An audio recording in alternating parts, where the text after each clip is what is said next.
If the reports of dark shadow figures, slamming cell doors, and disembodied footsteps are anything to go by, it seems that the ghostly inmates of the now closed Ashwell Prison never left. Come and sit by me as we get into the dark history that led to the prison's closure, and why an apparition of a World War II soldier is seen on the prison grounds. Hello friend, how are you doing today? Are you doing good? Are you drinking your water? If you're new around here, hi, hello, welcome. My name is Claire and I am a lover of all things morbid, mysterious and macabre. I have spent hours and hours absolutely enthralled in ghost hunting TV shows. But you know what I love more than all the night vision investigations? I love the history behind a haunted house, the origins of urban legends, and the real, raw, personal ghost stories that people have experienced firsthand. And so that is what we are going to do. Every week we sit down and swap ghost stories like a good old sleepover. So make sure that you hit that subscribe button to never miss one of our chats. So come, sit by me, grab a drink and some snacks, and let's get into it. So today's story takes us over to Rutland, which is in the East Midlands. It's like this super cute part of the world. Like, it's full of the most English looking villages that you have ever seen. Like, if you think of rural England, you're probably picturing a village in Rutland. But there is a darker side to this small county. It's home to the former site of Ashwell Prison, which, although that closed down in 2011, to this day there are still reports of former inhabitants wandering the halls. But the site itself hasn't always been a prison. In February of 1944, the 82nd Airborne Division made the site of Ashwell Prison, which was then known as Ashwell Camp, their home.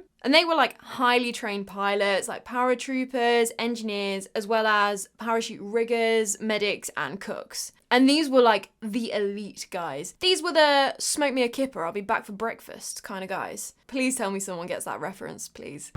What a guy. And here, the division would spend the next few months training and preparing for the largest invasion in military history, the D-Day landings on the beaches of Normandy. But not all of the training went so smoothly. One training exercise went horrifically wrong between Ashwell Camp and the jump field at Langham, which was about 10 minutes away. Soldiers that were on that exercise, and even like the men back at camp, because obviously it wasn't really that far away, they could only look on in horror, basically, as they watched one of the paratroopers jump out of the plane where his parachute failed to deploy. Like, no one could do anything. They could just watch as one of their own basically just plummeted to his death. Which I think is like a horrific way to go.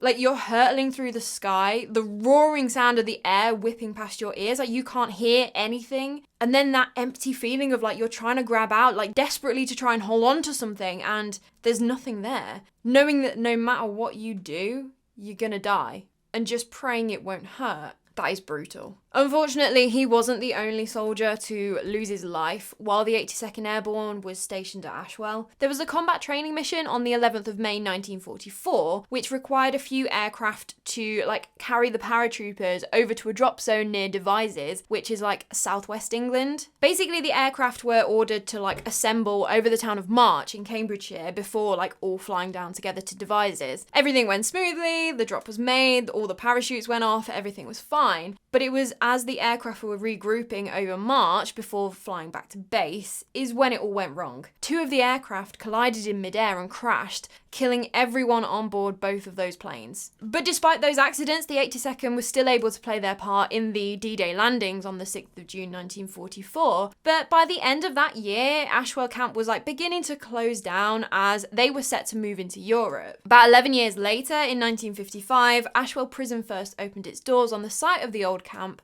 as a Category D open prison. But it wasn't all reading newspapers and going for walks. While they were still in an open prison, the prisoners still had to contribute. In a 1974 programme to help save the taxpayers £500,000, prisoners from Rutland Open Prison, which is what it was called at that time, they were put to work. They were trained in building skills so that they could put those newfound skills to use and build a new Young Offenders Institute at Glenparva in Leicester, which is about 45-ish minutes away. And then in 1987, Ashwell Prison was converted into a Category C prison, which is a little more secure. So I actually learned something new about the prison system in my own country while doing this research, so it was quite interesting to read about. So when you think of like a maximum security prison, you're thinking of like all the hardest criminals are in there, right? Like they're the murderers, the rapists, the terrorists, like all of those sorts of people. They're all stuffed in maximum security. And then you've got like the less secure facilities for like not so violent crimes, right? And while that is true, there is actually a little bit more to it, which I had no idea about. So there's this like category system in the UK, and where you'll be imprisoned isn't just based on the crime you did. It also goes on your previous convictions, the risk of you escaping, and whether you would hurt anyone or risk like national security if you did escape, and then your threat to the prison itself. Like basically, are you going to be a good, well-behaved prisoner that doesn't cause trouble? And so Category A, that is like the maximum security, like people do not get out of those places. And those are going to house the prisoners convicted of those like really violent crimes that would increase your threat to the public or to national security if you got out. So these are the murderers, the rapists, the terrorists, and then even people convicted of like grievous bodily harm with intent, which I think is like aggravated assault in America. Basically like really messing someone up and causing like nasty, probably life-threatening injuries. So they will all be housed in Category A. Like, quite clearly, there is a risk. You need to be locked up. You need to make sure that you don't get out. And then you've got Category B, which again is very secure, but there's like a little more freedom. Like, they still need to make sure that you're not getting out, but they don't need to go to the extent that Category A prisons do. And like the difference here is like you might be allowed out of your cell for longer, like things like that. And these prisons can actually house inmates that have been convicted of the same crimes that Category A prisons hold. So they've still got like violent criminals in there. The difference here is that you are thought to be a lower risk of escape, because we can't really have that now, can we? You might also be put in a Category B prison if like you've served a length of time in a Category A and you're assessed to say that you've been on good behaviour, you can move prisons, or like you've completed some rehabilitation programs to sort of like change your thinking kind of thing. Basically, like someone comes along and says like, yeah, you're probably not as likely to stab someone's eyes out now. And then we get to Category C prisons, and these are the prisons where security measures are still in place, as we don't quite trust that you won't book it as soon as you're out of sight in an open prison settings. But they usually hold prisoners charged with more minor offences or they're serving offences that are like a few years long at most. But, and this may become important later on, Category C prisons can also house Category B prisoners who maybe have served out most of their sentence and are put in a Category C prison for the remainder so that they can start easing into what life will be like on the outside. Like obviously it's going to be very different to prison anyway, but at least Category C has a little bit more freedom and things to start getting them used to not being constantly watched all the time.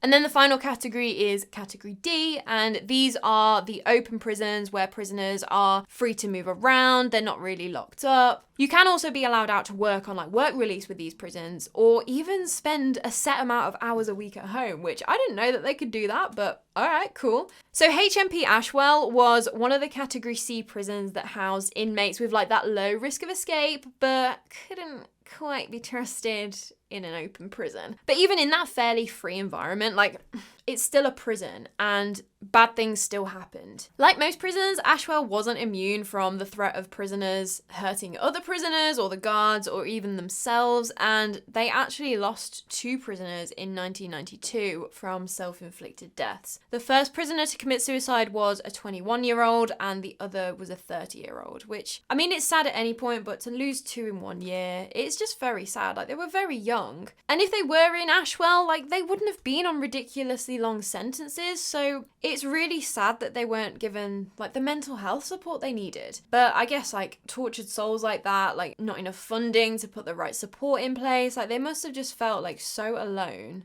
In 2003 as well, 4 prisoners caused £10,000 worth of damage when they barricaded themselves into a room and just basically like destroyed windows, computers, like all of the office bits that were in this room. And it all started when a prison officer confronted an inmate who was clearly drunk. Like his breath reeked of alcohol, like the guard knew it, which in a prison, That's not okay. You can't go around being drunk. So to retaliate against the prison officer who, had the audacity to stand up to him about being drunk, the inmate attacked the officer and then barricaded himself in a room with 3 other mates where they just, they went all rage room. They just smashed everything and caused, so many thousands of pounds worth of damage. That wasn't a great day to be a cleaner. A few years later, on the 23rd of April 2005, an inmate who was being treated for that super infectious and nasty disease tuberculosis escaped from Leicester Royal Infirmary. The police had to launch this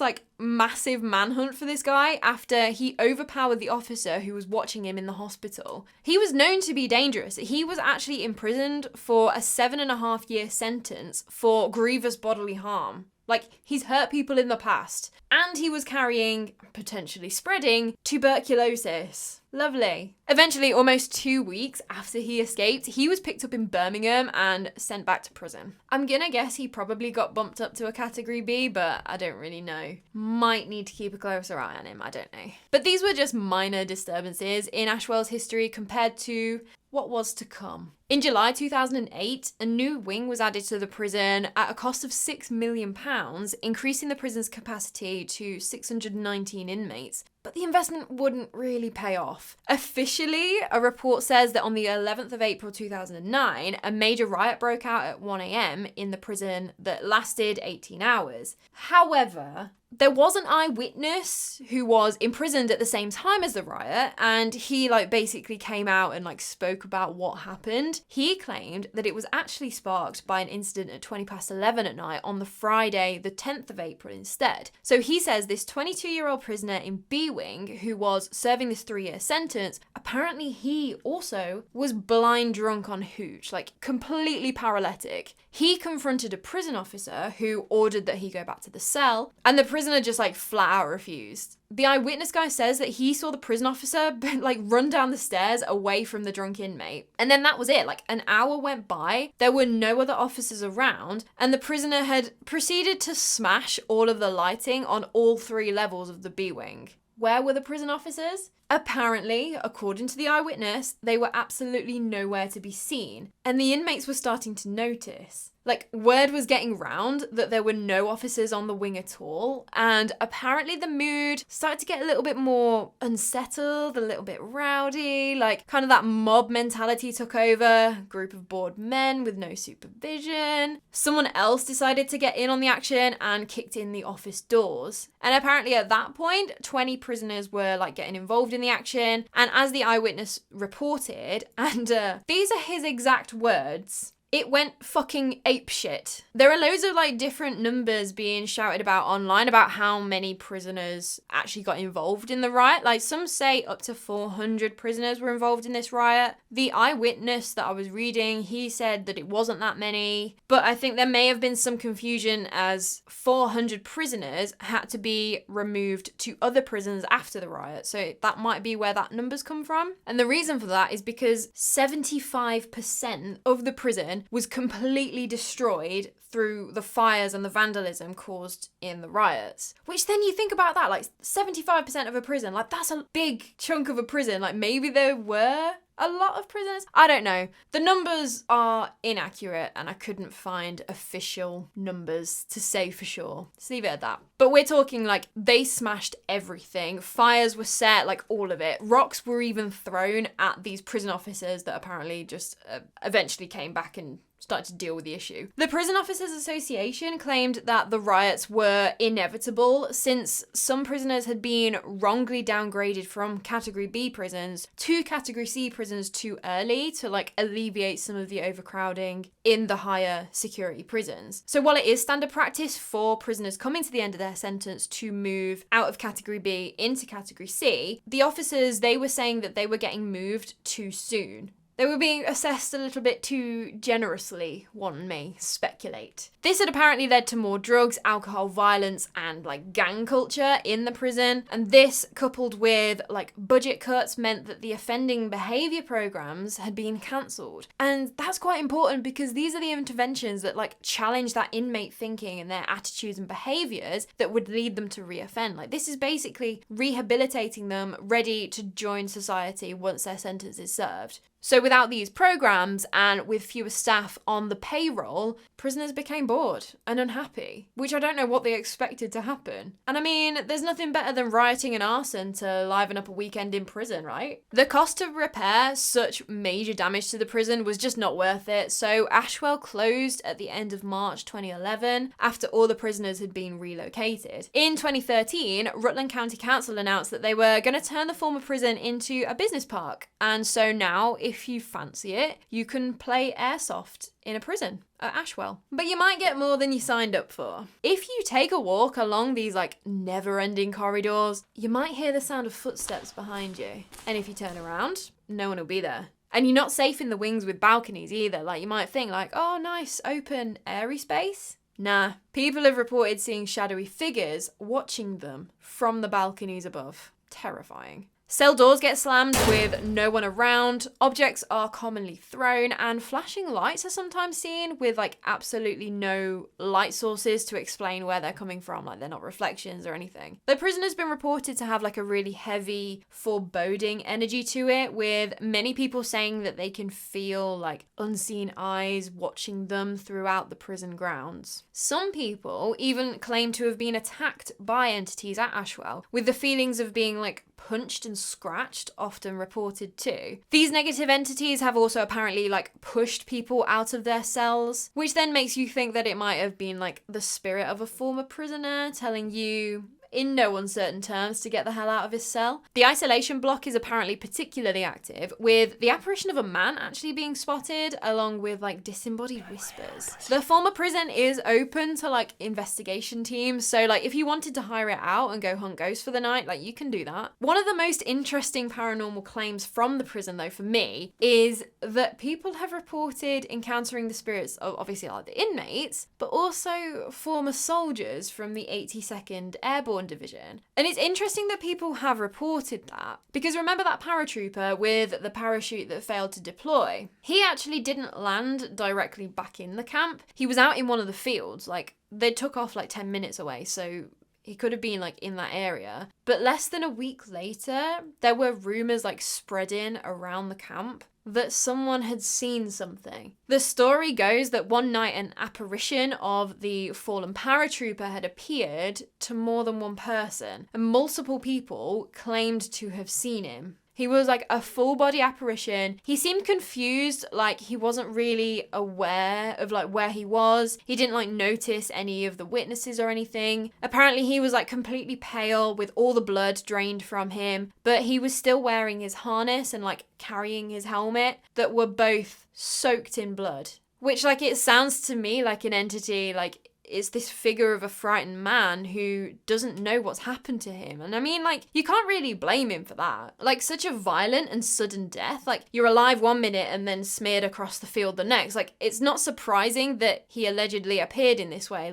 They say that about violent and quick deaths, is that the soul doesn't know that it's dead kind of thing. Although, I will say, these reports happened literal days after the accident, so it maybe could have been that, the soldiers were kind of working through some trauma of seeing another soldier killed like that. It could have been any of them that had happened to. I think that's gonna mess with some people's heads. Either way, very creepy, and also interesting that people are still seeing soldiers within the prison kind of thing. So while the state of Ashwell Prison continues to be modernized into this successful business park, the dark remnants of what was there I don't think will be very easily forgotten, because the spirits that continue to haunt that place will definitely make sure of it. But what do you think? Have you ever visited Ashwell Prison? Did you feel or see anything? And if you were ever there while it was a working prison, I would love to hear your stories too. Was it nice as far as prisons go? And I would absolutely love to hear from a former inmate or staff member. Did you experience anything out of the ordinary? Were there areas that were a bit creepy, or any stories that were told to you? Please let me know your thoughts down below. I absolutely love reading other people's ghost experiences. And this one was a really interesting one for me to cover. It's the first of what I'm sure will be very many allegedly haunted prisons that I will cover. And I had no idea about that huge riot in 2009. I mean, I would have been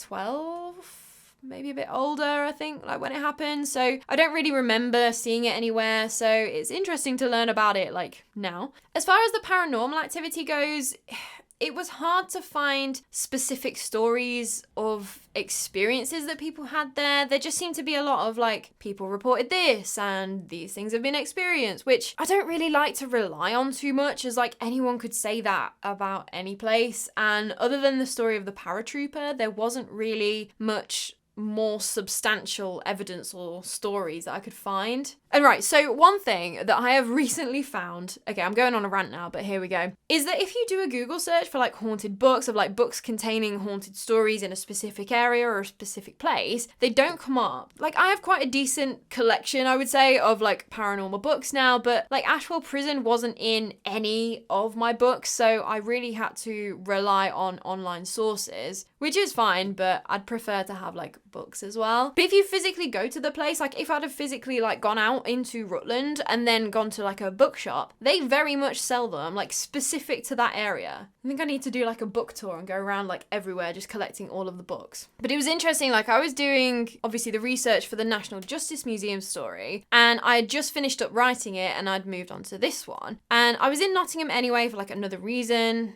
I was actually getting yet another ear piercing, which shout out to Piercings by Cat in Essex, who came up and did a guest spot, because she is absolutely brilliant. And I thought the best way to treat myself after getting 2 extra holes stabbed in my ear, that I should go book shopping. And so I went and spent like an hour in the Nottingham Waterstones and went to the local history section. And right there in the middle of the shelf was this book called Murder and Crime in Nottingham or something. And like this heavenly spotlight shone down on it and angels began singing, and I looked in the book and I saw it had a whole ass chapter on William Savile. And if you haven't watched that episode yet that I released yesterday, go and watch it after this one and find out all about William Savile and how much of a terrible human he was, and how he directly and indirectly was responsible for so much death. But anyway, like I hadn't seen this book anywhere else. It hadn't been mentioned anywhere. Like it never even came up for me on Google. And it's like, oh, it's a bit frustrating, because now like I'm thinking of like all of the things that I might be missing out on if I haven't come across the book for the rest of my videos. And so this is my plea as a small creator with a very expensive hobby. You need to subscribe and watch all of my videos so I can get monetized and fund my very expensive collection of paranormal books. And I mean, it's gonna benefit you too. Like, the more books and the more research I can do, my videos will keep getting better and better, please. Alternatively, if any kindly booksellers would like to sponsor me, that would be amazing. Anyway, that's my rant over. Thank you. My parting words are, I think I'm 80% convinced that there is something paranormal in Ashwell Prison. There is a lot of reported activity, and like, it seems to be the perfect place. Like, you get a lot of anguish and trauma in places like prisons. But I would love to hear more stories from people that have actually experienced something unexplainable there, for me to say for sure whether the place